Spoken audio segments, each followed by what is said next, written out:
Okay, let's just look through a few. Now remember, Jesus' favorite prophet that he names was Daniel.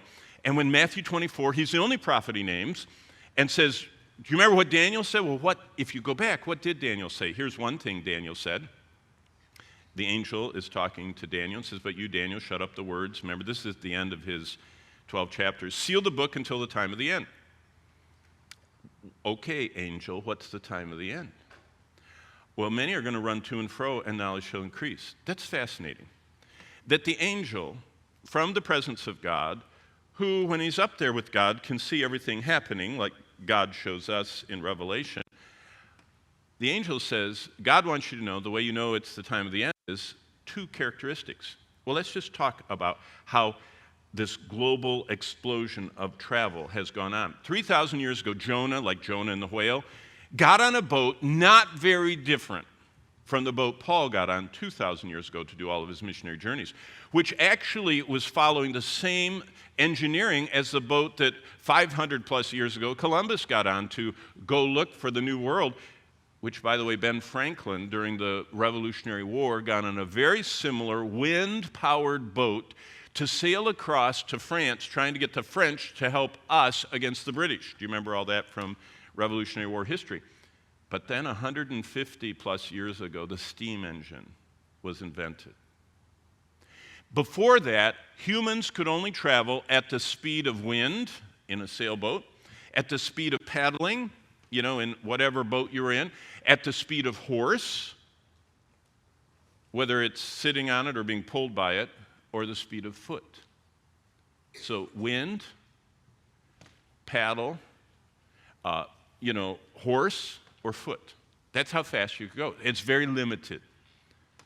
But everything changed 150 years ago with the steam engine and steamboats and these boats that didn't need wind to just chug across the Atlantic, and you could almost chart them. You knew exactly where they would be if they didn't run into something or sink. Then quickly we went to planes and rockets, and now we're exceeding already, now that all the different changes has come back and people have gotten more able to travel again. The travel industry in 2019 hit 4.5 billion people flew in 2019, and now Delta's already recorded we're having more passengers than we ever have had in history. United is reporting we're having more passengers, and all around we're seeing that global travel getting back to 4 billion people flying annually. Well, the angel said many are going to run to and fro. Billions of people flying is quite amazing. There's also this global explosion of knowledge. He said knowledge shall increase. Let me give you an example, okay? I would like to talk about my phone, but not the whole phone, just the camera, okay? And I want to talk to you about what has happened in your lifetime. We've gone from Google and nanometer architecture to zettabytes. My phone, as Apple describes it, you can look on it, it's not even the newest one, it's the prior version, has a camera powered by a chip with 11.8 billion transistors. So in this little area up in the corner, there's a chip there that has 11.8 billion transistors on a 16-core neural engine, but listen, it's capable of 11 trillion operations per second. That's AKA known as a teraflop. For perspective, just 15 years ago, teraflop computing was only done by building-sized government-funded computers in Japan, the US, and the EU. And China was just breaking into it. You understand? Now everybody in just their camera has teraflop processing. Unbelievable. What are we doing with all this explosion of knowledge? Well, we're studying everything.